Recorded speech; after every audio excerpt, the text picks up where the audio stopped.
100%. Next ఇప్పుడు ఈ సమయంలో ఈ సందర్భంలో ఇప్పుడున్న రాజకీయ ఈ సిచ్యువేషన్ లో ఇంకొక ప్రాంతీయ పార్టీకి అవకాశం ఉంది అన్నది ఒక చర్చ.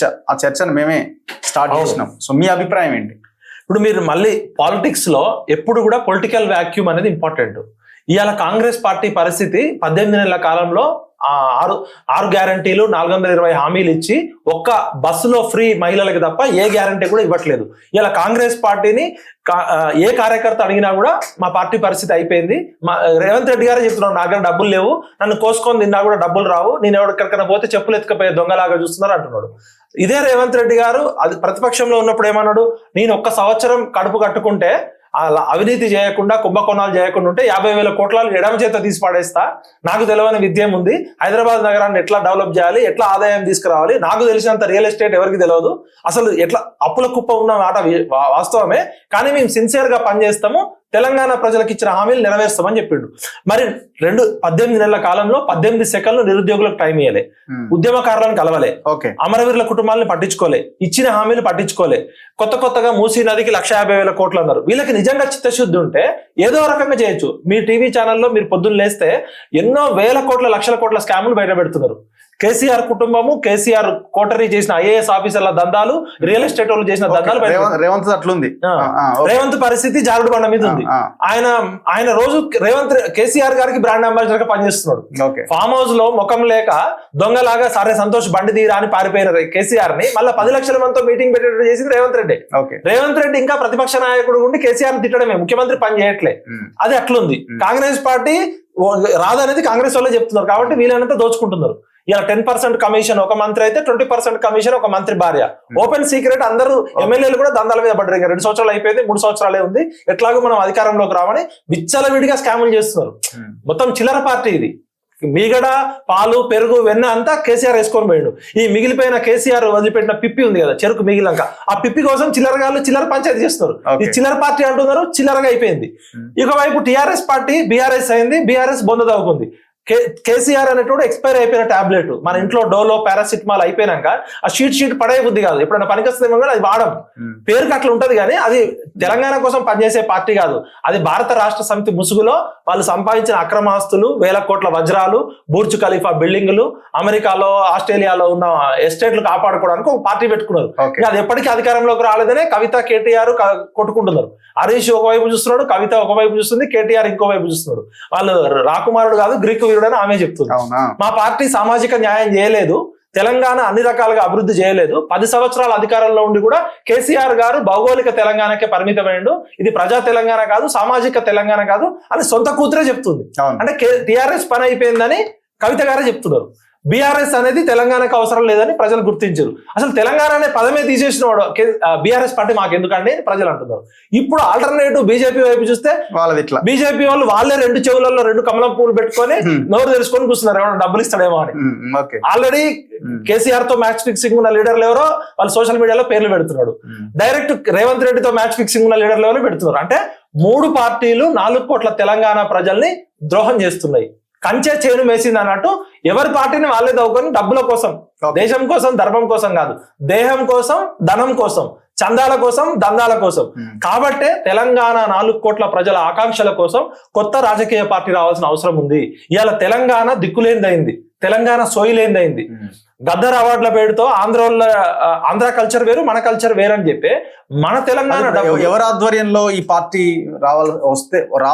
వస్తే బాగుంటుందని మీరు? ఖచ్చితంగా మేము తెలంగాణ సమాజానికి విజ్ఞప్తి చేస్తున్నాం, రిక్వెస్ట్ చేస్తున్నాం. నికార్సైన తెలంగాణ ఉద్యమకారులు, నిజాయితీ గల, వాళ్ళేం లక్షల కోట్లు 1000 కోట్లు ఉండాల్సిన అవసరం లేదు, నిజాయితీ ఉన్న తెలంగాణ వాదులంతా ఏకంగా అండి.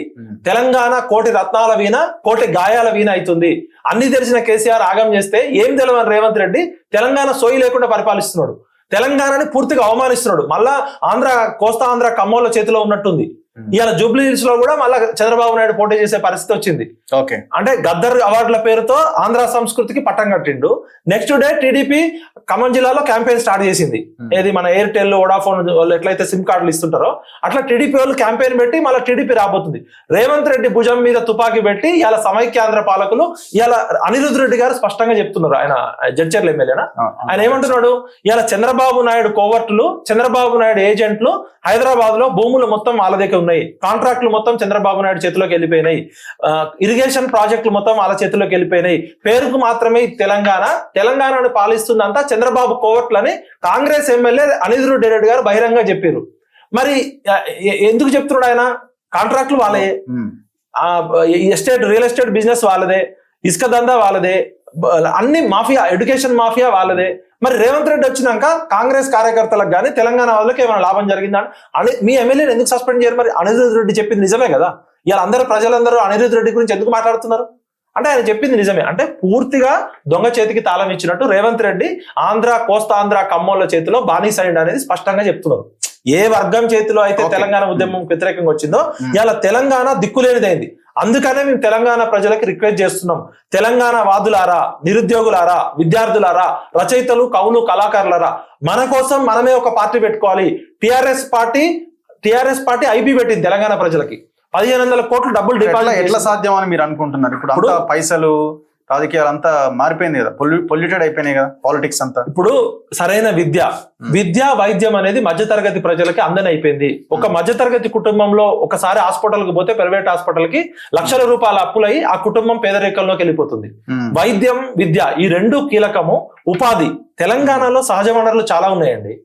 4 కోట్ల మాగానే ఇది భారతదేశంలోనే ఖనిజ వనరుల కార్ఖానా ఇది. సహజ వనరులకి మానవ వనరులకి మధ్య ఒక లింక్ పెట్టుకుంటే 60 లక్షల మంది నిరుద్యోగులు ఉన్నారు. నిరుద్యోగులందరికీ ఉద్యోగాలు ఇవ్వలేరు. కొత్త రాజకీయ వ్యవస్థ, నికార్సైన ఉద్యమకారులు, నికార్సైన తెలంగాణ వాదుల సమక్షంలో వస్తే ఖచ్చితంగా అధికారంలోకి వస్తుంది. ఆ దిశగా మనమంతా కృషి చేయాల్సిన అవసరం ఉంది. ముఖ్యంగా ఎస్సీ, ఎస్టీ, బీసీలు 90% ఉన్నారు. ఇక్కడ వెల్మ, కమ్మ, రెడ్డి 3 కులాలు 3 కుటుంబాల చేతిలో ఆంధ్రప్రదేశ్, తెలంగాణ రాజ్యం బంద్ అయిపోయింది. 0.2%, 1% ఉన్న వెలమలు 20 ఏళ్ళు రాజ్యం చేస్తారు. 5% to 6% ఉన్న రెడ్లు 50 ఏళ్ళు రాజ్యం చేస్తారు. 2% ఉన్న కమ్మోలు రాజ్యం చేస్తారు. అంటే వెల్కమ్ రెడ్డి రాజ్యం. 3 కులాలు 3 కుటుంబాల చేతిలో కాదు. తెలంగాణ వచ్చింది పేద ప్రజల జీవితాల్లో వెలుగులు తీసుకురావడం కోసం. శ్రీకృష్ణ కమిటీ రిపోర్ట్ లో అఫీషియల్ గా ఆయన రాసిండు, డీసెంట్రలైజేషన్, వికేంద్రీకరణ భాగంలో మేము తెలంగాణ రాష్ట్రం ఇవ్వాలి. ఎందుకంటే ఇక్కడ మెజారిటీ ఎస్సీ, ఎస్టీ, బీసీలు పేద ప్రజలు ఉన్నారు.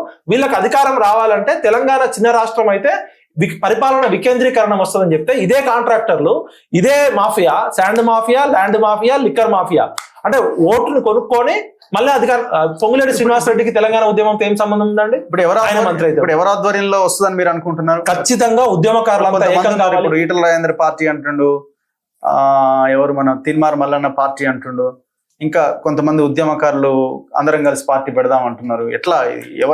ఈటల రాజేంద్ర గారి గురించి డిస్కస్ చేసేటప్పుడు ఆయనకి చరిత్ర 3-4 అవకాశాలు ఇచ్చింది. ఒకటి, ఆర్టీసీ స్ట్రైక్ జరుగుతున్నప్పుడు కేసీఆర్ అనేటోడు దొరికితే రాళ్లతో కొట్టి చంపే అంత వ్యతిరేకత ఉండే. ఆ టైంలో హరీష్, ఈటల రాజేందర్ కలిసి ఒక పార్టీ పెడతారనే డిస్కషన్ నడిచింది. ఆయన ఆ రోజు ధైర్యం చేసి కనుక వాళ్ళు పెట్టుంటే ఇలా సీఎం సీట్లో కూర్చునేటోళ్ళు. ఆ అవకాశం మిస్ చేసుకున్నారు.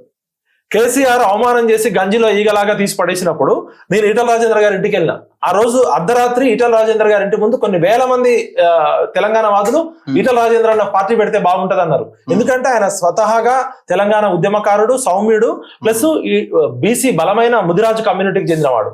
వాళ్ళ వైఫ్ రెడ్డి, అంటే ఫైనాన్షియల్ గా రెడ్డి కమ్యూనిటీ నుంచి సపోర్ట్ ఉంది. బలమైన సామాజిక వర్గం బీసీలలో మద్దతు ఉండి ఆయన ఆ రోజు ధైర్యం చేయకుండా బీజేపీలో జాయిన్ కావడమే ఆయన ఫస్ట్ చేసిన తప్పు. బీజేపీ అనేది ఎప్పటికైనా ఆర్ఎస్ఎస్ గర్భగుడిలో ఆర్ఎస్ఎస్ వాళ్ళకే ఉంటది.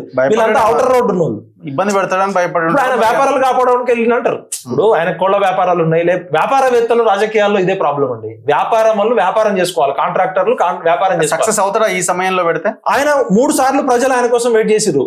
ఆర్టీసీ స్ట్రైక్ అప్పుడు వెయిట్ చేసిర్రు, కేసీఆర్ అవమానం చేసినప్పుడు వెయిట్ చేసిర్రు. ఆయన బీజేపీలోకి పోకుండా సొంత పార్టీ. ఇప్పుడు మళ్ళొకసారి ఈటల రాజేందర్ అన్న నాకు బాగా వ్యక్తిగతంగా పరిచయము. మేము జైళ్లలో ఉన్నప్పుడు బెయిల్కి డబ్బులు ఇచ్చినోడు, తెలంగాణ ఉద్యమకారుడు. అన్న జో డర్గాయా ఓ మర్గాయా, ఎవరైతే భయపడతారో వాళ్ళు చచ్చిపోతారు బతుకున్నాగానే. మీరు తెలంగాణ ప్రజలంతా నిన్ను పార్టీ పెట్టమని అంటుంటే వేరే రాష్ట్రాల్లో ఎట్లుంటది అంటే మీరు పార్టీ పెడతా నాకు జనం రమ్మని చెప్తారు, తమిళనాడులోనో కర్ణాటకలో. ఈటల రాజేందర్ కి రివర్స్ ఆయన ఇంటి చుట్టూ పోయి అన్న నువ్వు పార్టీ పెట్టు అని అడుగుతున్నారు తెలంగాణ వాదులు అంట. ఎందుకంటే తెలంగాణ వాదుల్లో టీఆర్ఎస్ అంతా ఐపీ పెట్టి 1500 కోట్లు ఎగ్గొట్టేసింది. ఇప్పుడు ఈటల రాజేందర్ గారు చరిత్ర మళ్ళొక ఆఖరి అవకాశం ఇస్తుంది. రాజేందర్ అన్న నీకు చేతులెక్కి మొక్కుతున్నా, నువ్వు గనక ఇప్పుడు రిస్క్ తీసుకుంటే మేమంతా నీతో కలిసి రావడానికి రెడీగా ఉన్నాం. నువ్వు కేవలం నీ వ్యాపారాల కోసం, నీ ఆస్తుల కోసం, నీ కుటుంబం కోసం ఆలోచిస్తే నువ్వు అక్కడితో ఆగిపోతావు. చరిత్రలో నువ్వు బాహుబలి అవుతావా, బిచ్చల దేవుడు అవుతావా అనేది నువ్వు డిసైడ్ చేసుకోవాలి. మేము ఒక ప్రేమతో చెప్తున్నాం. ఇప్పుడు బండి సంజయ్ అగ్రెసివ్ గా ఒక కరీంనగర్ కార్పొరేటర్ నుంచి స్టార్ట్ అయినోడు కేసీఆర్ తో ధీటుగా ఢీకొంటే ఆయన ఎంపీ అయ్యిండు, రాష్ట్ర అధ్యక్షుడు అయ్యిండు, కేంద్ర మంత్రి అయ్యిండు. నువ్వు తెలంగాణ ఉద్యమం నుంచి వచ్చినోడివి, సామాజిక తెలంగాణకి రిప్రజెంట్ అనేటోడివి, నువ్వు పీడిఎస్ భావజాలం నుంచి వచ్చినోడివి. నిన్ను నువ్వు కాపాడుకోవడం కోసం ఆ రోజు ఒక షీల్డ్ లాగా పెట్టుకున్నావు, బీజేపీ అయిపోయింది. ఇప్పుడన్నా రా అన్న అని అడుగుతున్నావు. ఒకవేళ ఈటల రాజేందర్ మీద ఆధారపడి తెలంగాణ సమాజం లేదు, ఈటల రాజేందర్ కి ఆఖరి అవకాశం దొరికింది.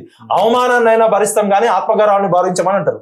ఇలా నీకు డైరెక్ట్ గా ఇండైరెక్ట్ గా అవమానం జరిగిందా, నీ గౌరవం పెరిగిందా అనేది పక్కకు పెడితే ఈటల రాజేంద్ర అనేటోడు మా బీసీ వర్గాల నేతగా మేము చూస్తున్నాం. ఒకవేళ ఆయన వ్యాపారవేత్తగా మిగిలిపోయి ఆయన ఏదో ఆయన స్వార్థం కోసం మిగిలిపోతే చరిత్ర ఎప్పుడు ఖాళీగా ఉండదు. ఇప్పుడు సిచ్యువేషన్ ఇంకొక రాజకీయ పార్టీకి అనుకూలంగా ఉంది. ఆర్టికులేషన్ తెలంగాణ ఉద్యమకారులు రెడీగా ఉన్నారు. ఇది ఎవరు ఆగదు. ఉద్యమకారులే ఒక పార్టీ పెడతారు. నిజాయితీ గల విద్యార్థులు, నిరుద్యోగులు, ఉద్యమకారులతో ఒక పార్టీ రాబోతుంది. దానికి ఖచ్చితంగా తొలి వెలుగు ఏదైతే మీరు స్టార్ట్ చేసారో అది ఖచ్చితంగా రేపు రాబోయే అధికారంలో ఎవ్వరు ఊహించని విధంగా ప్రజలే నాయకులు అవుతారు. విద్యార్థులు, నిరుద్యోగులు, ఉద్యమకారులే అసెంబ్లీకి పంపాల్సిన బాధ్యత మన మీద ఉంది. Anyway, thank you very much Vitthal గారు. Thank you. ఇది తెలంగాణ రాజకీయాల మీద వచ్చిన విశ్లేషణ. చూస్తూనే ఉండండి మన తొలి వెలుగు.